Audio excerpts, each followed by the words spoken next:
Well,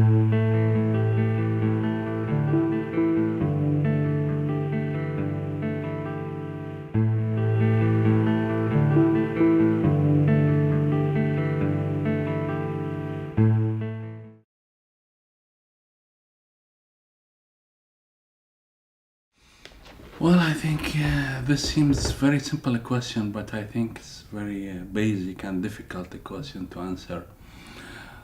After all, we live with language, we live in language, and if we decide at a certain moment in our life to use language as writers, as if we are taking some part from the sea that we already live in to make a statue of this part of sea itself. I think I was sensible towards since my adolescence period, or even before this, when I was writing some articles in the high school. My colleagues and some teachers suspected that I was the one who writing this. They suppose somebody helping me or this. I felt always a bad need to express. If there is some time that I cannot, I mean, 1, 2, 3, 4, 5 months with no expression, a lot of tension happens in my, I mean, inside me, and sometimes even physical tension. So, and later, of course, I have different point of view. I mean, writing now is a different thing for me. When I have some exceptional experience that taught me that my deepest identity is a writer before anything else, and to discover this in a certain moment of enlightenment was very spiritual, special moment in my life. After this, writing became a different thing for me. Is the way I breathe, in fact, and without writing, I cannot imagine how can, I mean, with all these things that I feel, with all things that I need to express, and at the same time, if there is no writing, maybe I will explode. Yeah, that will be too much tension inside me. Yeah, so of course, there is another. We can also consider the question from another point of view. My way of thinking about the life and the human existence, that we live in a very huge mass of nothingness, and writing for me is a way to surpass this huge mass of nothingness. Of course, it will. I know it's just a try, just an attempt to find out some meaning. But whether, of course, I doubt if we can figure out any kind of, I mean, final meaning or ultimate meaning or concrete meaning. But at least this kind of attempt is all what we have, is all what we can try.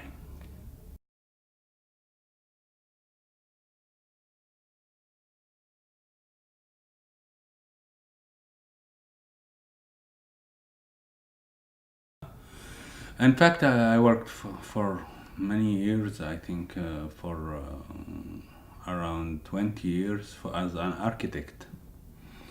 And I was writing all this time.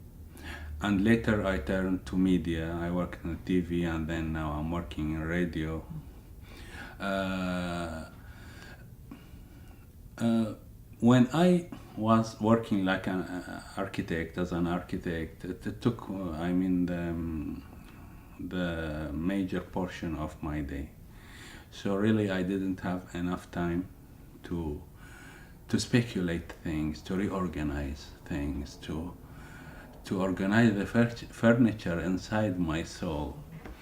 But later, when I started, I mean, working with media, later I could manage to have some free time, which in fact is not a free time. It's really a time of real work. I mean, to get your manuscripts, to make changes, to translate, to type. I mean, as Arthur Rimbaud says once, that the poet is the terrible worker. Because if the normal worker can rest some hours, the writer or the poet, there is no rest. He can be called even in the midnight, I mean, or any time.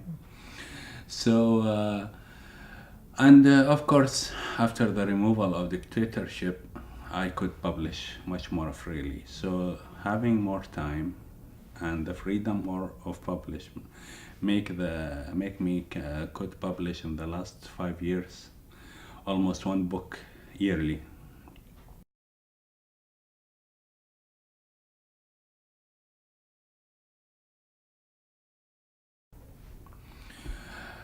What made me start translating, in fact, it already started mainly with Emily Dickinson. When I wrote her original text in English, and I read some bad translation in Arabic. So I felt the motive to how far can we translate this kind of great work into Arabic, especially that it is, I mean, it's not very clear work. It can be interpreted in quite different ways. So how can we make a twin in Arabic that can breathe and live inside Arabic letters and sounds for this kind of literature? And that was the beginning when I started to my trip with translation Emily Dickinson. Then it in fact developed to other, for example, to the Argentinian Luis Jorge Borges, and to some American poets. Especially I published an anthology of recent American poetry. I included 25 poets, and now soon will be with Frost and Wallace Stevens and Langston Hughes. So because when I feel I'm a great piece of art in other language, I really feel sometimes the action of translation in certain moments can be as inspiring and as very close to the real original writing moment. That's part of the story. The other part, many books are not translated into Arabic. So I have to read. If I want to read, for example, for any of those or many other writers, I have to read English. They are not translated simply into Arabic. So reading and translating became this kind of, I'm linked strongly, the two processes. While I'm reading, only because there are not too many good translations into Arabic. At the same time, it grows up that I translate those poems, and I have, of course, many projects about this.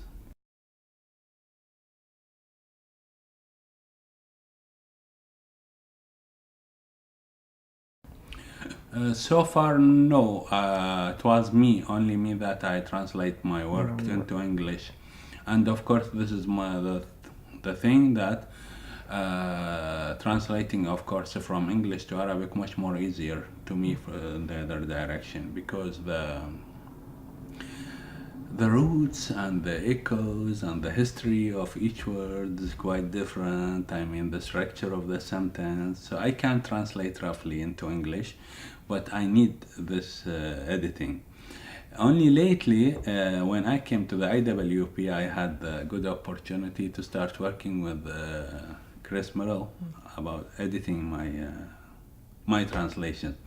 He thinks they are almost finished, almost done, but they need some final touch here or there. And in fact, it's very interesting because when we discuss about these tiny details, almost we go to very deep, visions behind the poems.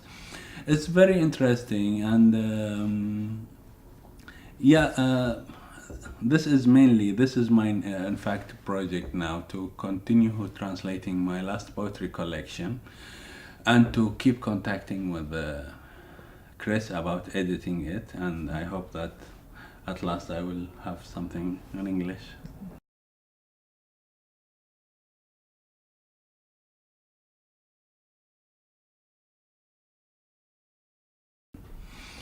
Yeah, mainly the secular persons and the intelligentsia are separated now from all of the society.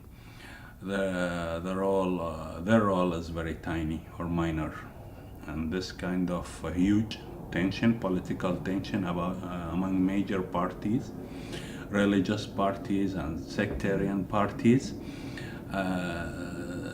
Those who have the voice of intellect, who want more free life, more progressive. In fact, it's hard for them to find a place for their sound voices. On the other hand, Saddam regime and dictatorship managed to distract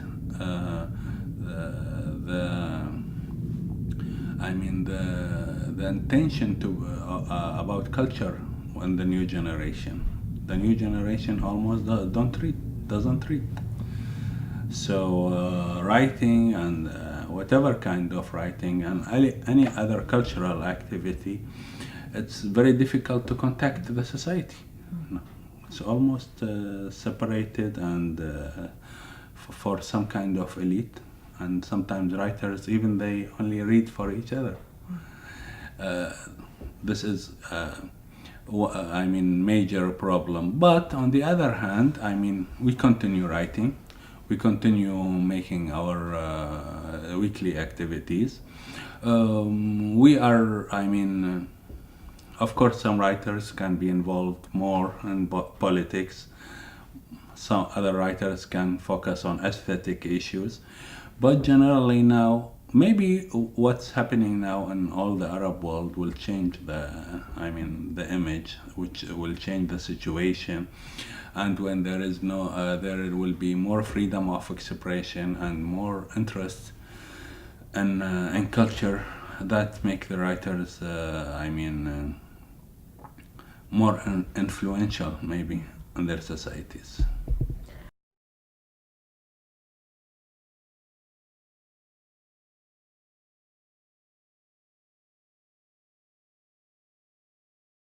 Of course, there are always some, good writings, but in fact,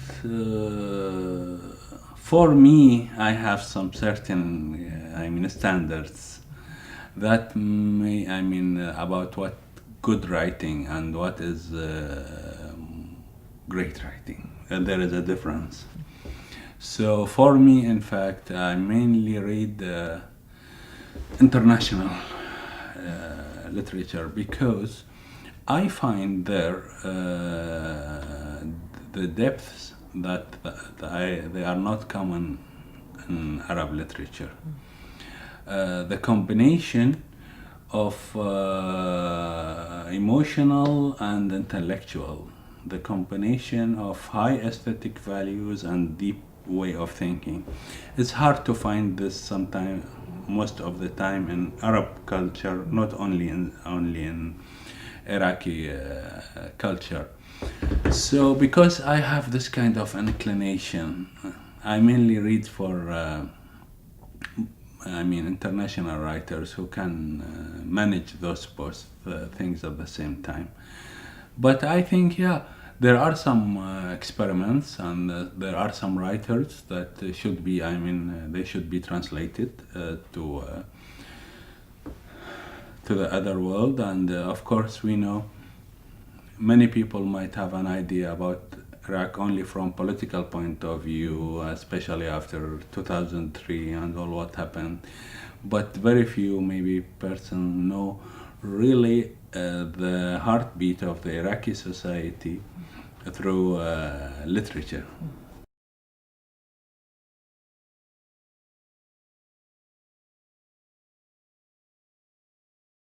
I can say so far the most influential writer on me is Luis Jorge Borges.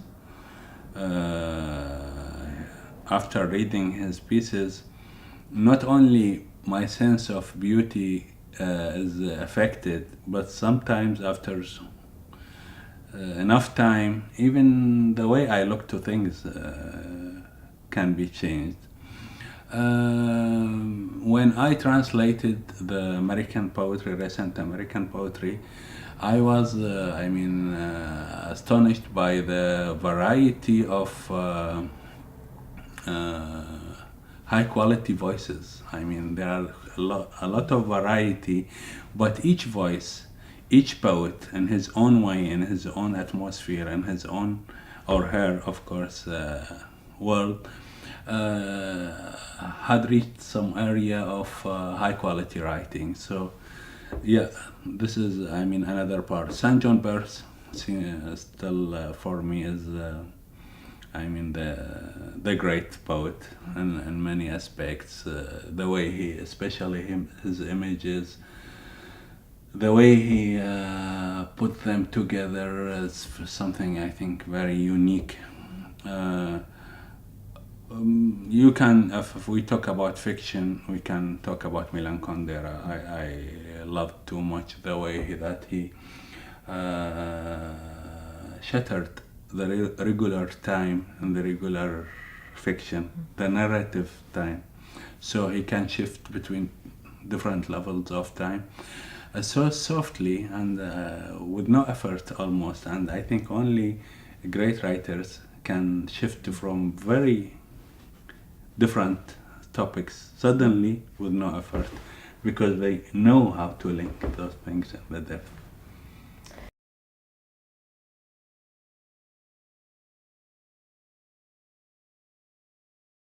I started when I came here to look to the sky and just as if wondering, is it the same color in my country? Are the stars the same? Sometimes I feel that state is very big, beautiful woman that lies between two oceans, the west coast and the east coast. So, and really, literally, when I came here at the beginning, I was touching things by my finger. I mean, the streets, walls, trees, bench, things like to feel. But also, I was curious about the basic fabric of life behind all this propaganda and politics, and how do the American people live in their daily life away from all this media. And this was important for me. I mean, maybe because I'm a writer, because I'm a poet, because I don't know. So really I have the chance now to feel, after all, who are the Americans?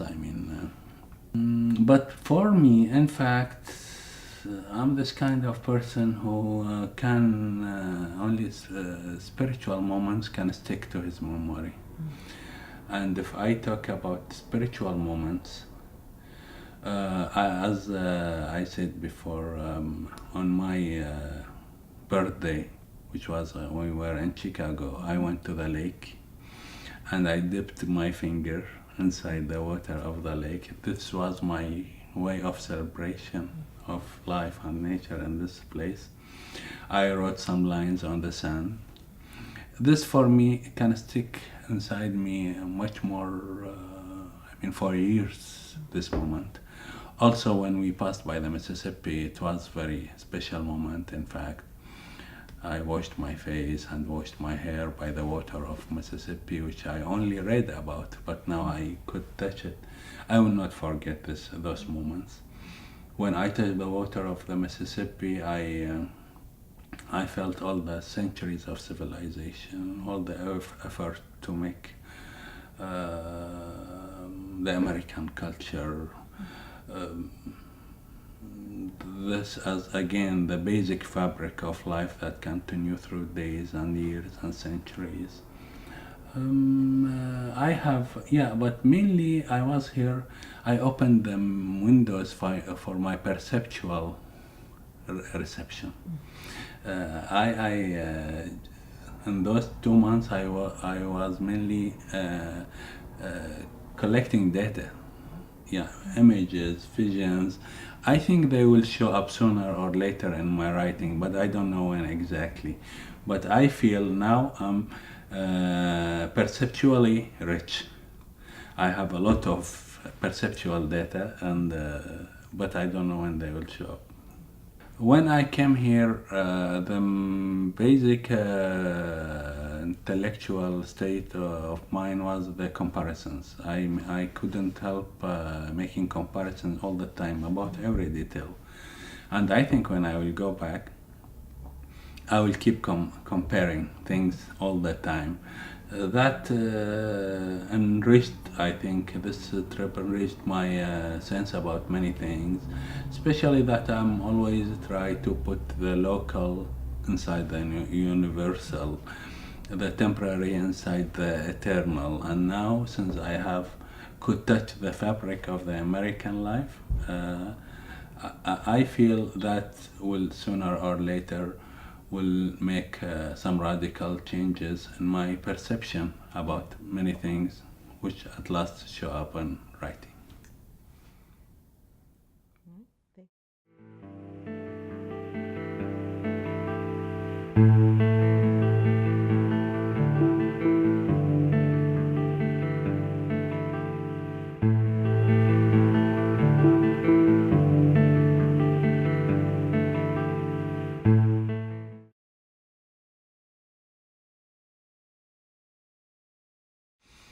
Well, I think this seems very simple a question, but I think it's very basic and difficult a question to answer. After all, we live with language. I think became a different thing for me is the way I breathe. In fact, and without writing, I cannot imagine how can with all these things that I feel, with all things that I need to express, and at the same time, if there is no writing, maybe I will explode. Yeah, that will be too much tension inside me. Yeah, so of course, there is another. We can also consider the question from another point of view. My and later, of course, I have different point of view. Writing now is a different thing for me. When I have some exceptional experience that taught me that my deepest identity is a writer before anything else, and to discover this in a certain moment of enlightenment was very spiritual, special moment in my life. After this, right, my colleagues and some teachers suspected that I was the one writing this. They suppose somebody helping me or this. I felt always a bad need to express. If there is some time that I cannot, 1, 2, 3, 4, 5 months with no expression, a lot of tension happens in inside me, and sometimes even physical tension. So live in language, and if we decide at a certain moment in our life to use language as writers, as if we are taking some part from the sea that we already live in to make a statue of this part of sea itself.